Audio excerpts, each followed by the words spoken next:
क्या आपने त्रियुगी नारायण मंदिर का नाम सुना है? अगर नहीं सुना तो उसका छोटा सा इंट्रोडक्शन। माता पार्वती भोलेनाथ का ही विवाह का स्थल है। तो ये है त्रियुगी नारायण, जहाँ हमको जाने का सौभाग्य मिला। चलिए हमारे साथ जुड़िए इस सफ़र में जो गुजरेगा नदियों के बीच में से, जाएगा पहाड़ों की ऊंचाइयों तक और गुजरेगा अनगिनत मंदिरों से होते हुए, जहाँ पहुँचने के लिए तो शायद देवताओं को भी लाइन लगानी पड़ती होगी। तो नदी के एकदम बीचों बीच में है वो मंदिर।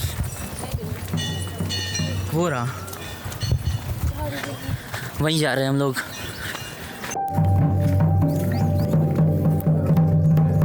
पैदल ही है तो अब तो सब वैसे भी पैदल जाना है, इतना लंबा रास्ता है पैदल पैदल का।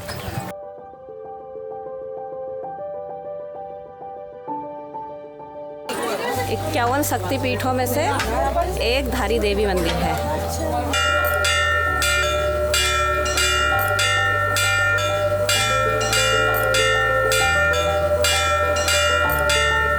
अलकनंदा नदी है मेरे को लग रहा है। तो ये नदी है मेरे को लग रहा है कि अलकनंदा नदी है, क्योंकि इसके आगे फिर रुद्रप्रयाग आएगा, वो तो संगम है अलकनंदा और मंदाकिनी का।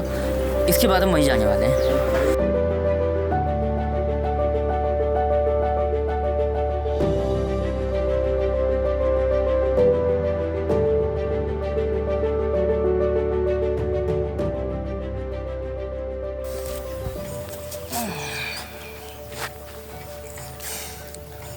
तो ये जगह श्रीनगर बहुत सुंदर है। यहाँ पे नदियाँ हर तरफ, यहाँ पे नदी है, मतलब अलकनंदा नदी है बहती है यहाँ पे और हर तरफ है।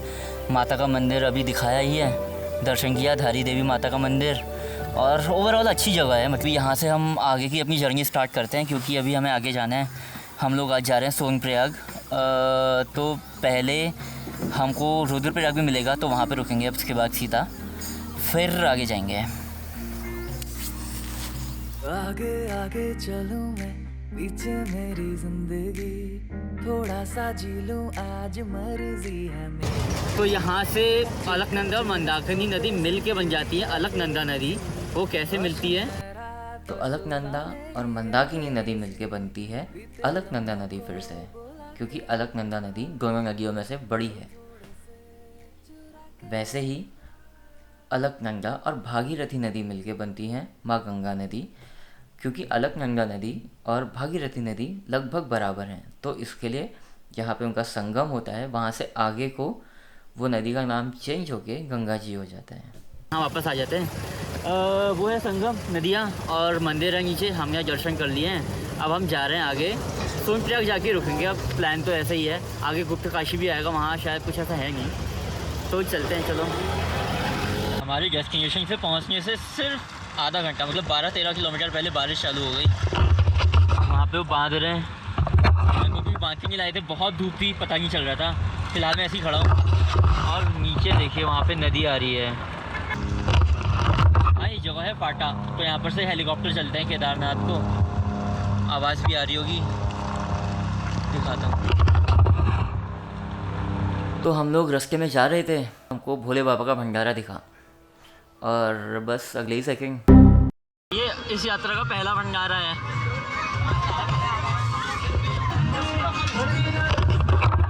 तो ये आज का हमारा लंच है, भंडारा यहाँ पे भोले बाबा का भंडारा।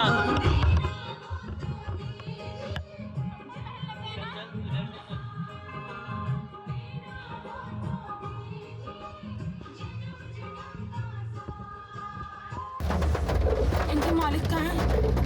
पता नहीं, इनके कानों में आधार तो टंगा हुआ है इनका।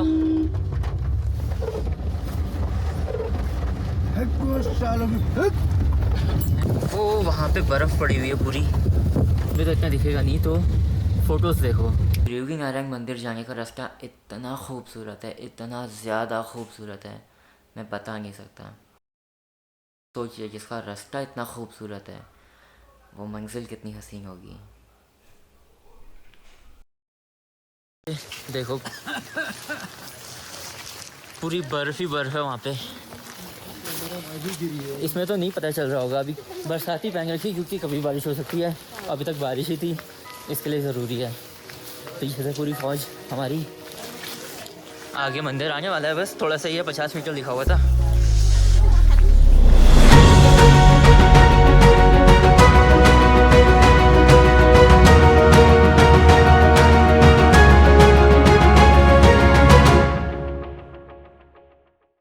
ये पहला ब्रह्म कुंड, ये दूसरा है रुद्र कुंड, ये तीसरा है विष्णु कुंड।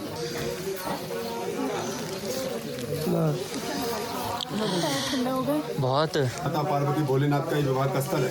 तो आपने सुना होगा जो दक्ष पुत्री हरिद्वार कनखल में सती हो गई थी, उनका पुनर्जन्म हुआ था पर्वतराज हिमांचल के घर में माता मैना की कोख से।